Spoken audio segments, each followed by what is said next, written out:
Hello students, हम पढ़ रहे थे non parasitic diseases of plants. पिछले 3 वीडियो में हमने इनके बारे में पढ़ा। पिछले 2 वीडियो में हमने पढ़ा पोटैटो की डिज़ीज़ और मैंगो की disease, black heart of potato और ब्लैक टिप ऑफ मैंगो। आज हम पढ़ेंगे राइस की। तो ये पोटैटो, मैंगो और राइस ये सभी बहुत ही इम्पॉर्टेंट क्रॉप्स हैं इंडिया की। राइस की डिजीज़ है टिप बर्न और पान सुख of rice.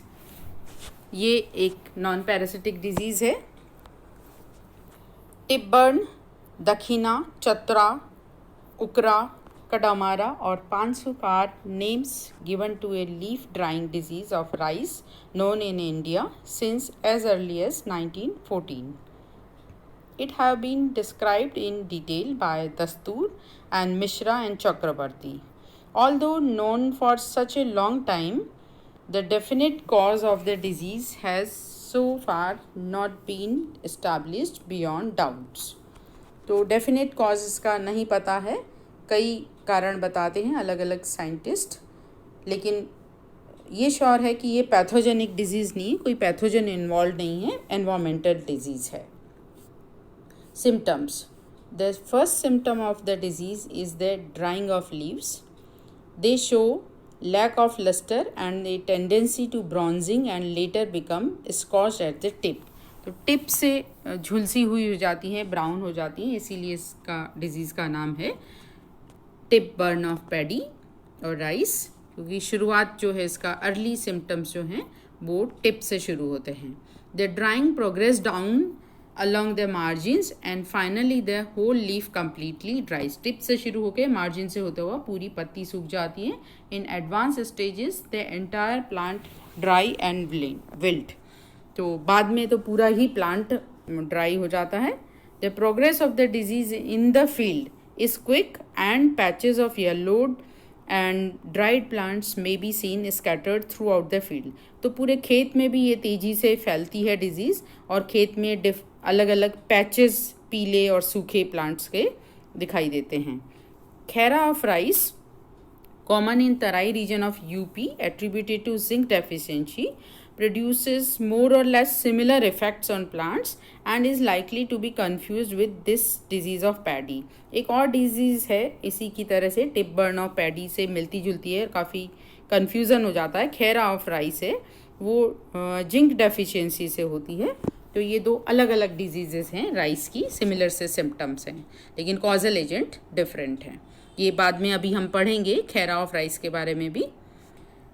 Tip burn of paddy ये है जिसमें टिप से ब्राउनिंग शुरू होती है और नीचे तक बढ़ती है, और पूरा प्लांट, पूरी पत्ती और उसके बाद पूरा प्लांट ब्राउन हो जाता है इस तरह से।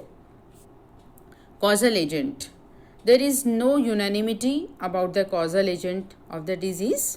अभी हमने पहले बताया था, since the disease is common in wet soils और in water logged fields, reduced supply of oxygen is considered as its cause. तो वाटर लॉक्ड कंडीशन में, क्योंकि ये राइस की जो फसल है वो पानी से भरे हुए खेत होते हैं, उसमें ही चावल की फसल होती है, तो ऐसी कंडीशन में, ये वाटर लॉक्ड कंडीशन में रूट्स के अंदर जो ऑक्सीजन की सप्लाई है वो कम हो जाती है, तो उससे ये डिजीज़ मानी जाती है। The symptoms of the disease could be reproduced under experimental conditions by preventing aeration to plant roots. तो ये एक्सपेरिमेंटली प्रूव करके देखा है लेबोरेटरी में कि अगर रूट्स को एयर नहीं मिल रही है प्रॉपर, तो ये सेम सिम्टम्स आते हैं। तो इसलिए ये माना जाता है कि ये जो डिज़ीज़ है वो वाटर लॉक्ड कंडीशन में ऑक्सीजन की कमी से होती है। Control, earlier the disease was considered to be cause due to lack of nitrogen and ammonium sulphate was recommended for its control. तो शुरू में वाटर लॉक्ड कंडीशन और ऑक्सीजन की कमी से नहीं मानी जाती थी, ये पहले नाइट्रोजन की कमी से मानते थे, इसलिए अमोनियम सल्फेट रिकमेंड करते थे कंट्रोल के लिए, और इससे कंट्रोल हो भी जाती थी। Later it was recommended that the field should be first drained off in early stages of plant growth and then ammonium sulfate be applied at 30 to 50 kg per hectare.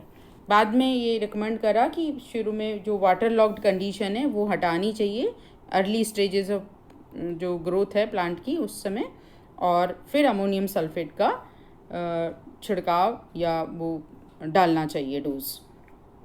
Some workers pointed out that the relief from ammonium sulfate was only temporary. If the waterlogged conditions persisted, the disease appears after 2 to 3 weeks in waterlogged condition. तो दोबारा से ये हो जाती है, ammonium sulphate soil में दोबारा फिर डालना पड़ता है। Green manuring reduced the incidence of tip burn and increased the yield. हरी खाद जो है ग्रीन मैन्योरिंग, उससे भी ये डिजीज़ जो है कंट्रोल होती है और यील्ड में भी इंक्रीज होता है, बढ़त होती है। दूसरी डिजीज़ है खैरा डिजीज़ ऑफ राइस, ये भी नॉन पैरासिटिक डिजीज़ है। The disease is very common in Terai region of Uttar Pradesh. Since the leaves are affected the disease causes reduction in the yield of crop. तो पत्ती में अगर इन्फेक्शन है, पत्ती में कोई अगर डिजीज़ है, बीमारी है, या इन्फेक्शन नहीं है क्योंकि इन्फेक्शन किसी ऑर्गेनिज्म से होता है, पैथोजेनिक डिजीज़ में होता है। तो यहाँ ये डिजीज़ है जहाँ नेक्रोटिक सिम्टम्स दिख रहे हैं, येलो ब्राउन कलर की लीफ हो रही है, तो वहाँ फोटोसिंथेसिस नहीं होगा और उससे यील्ड प्रभावित होगी, कम यील्ड होगी। Symptoms, the symptoms begin to appear 10 to 15 days after transplantation when the decomposition of the stubble in the flooded field is at its peak। तो आपको पता है जैसे कि ये राइस है जो वो फ्लडेड कंडीशन में होता है, इसमें ट्रांसप्लांट करते हैं फसल को, प्लांट्स को। तो ट्रांसप्लांटेशन के 10-15 दिन बाद ही जब वो जो नीचे पिछले साल के जो ठूंठ वगैरह होते हैं वो सड़ना गलना शुरू होते हैं, तो ये सिम्टम्स इसके दिखाई देने लग जाते हैं। Bases of the affected leaves become chlorotic and numerous brown or bronze colored spots begin to appear on the lamina. These spots coalesce with each other forming larger necrotic lesions and cover the entire leaf surface. The affected leaf gradually wither and die. तो शुरू में छोटे छोटे chlorotic और brown colour के spot होंगे और फिर धीरे धीरे वो सारे मिल के बड़े हो जाते हैं और पूरी पत्ती की सरफेस पे हो जाते हैं और धीरे धीरे पत्ती भी मुरझा जाती है, मर जाती है। प्लांट्स बिकम स्टंटेड, प्लांट भी छोटे होते हैं, बौने होते हैं, ग्रोथ कम होती है उनकी। Root growth is also restricted, main roots turn brown and finer roots are destroyed. Main root तो ब्राउन हो जाती है और फाइनर रूट तो बिल्कुल ही डिस्ट्रॉय हो जाती हैं और उससे जो है मिनरल न्यूट्रिशन का जो एब्जॉर्प्शन है वो भी प्रभावित होगा और प्लांट की ग्रोथ है वो अफेक्ट होगी।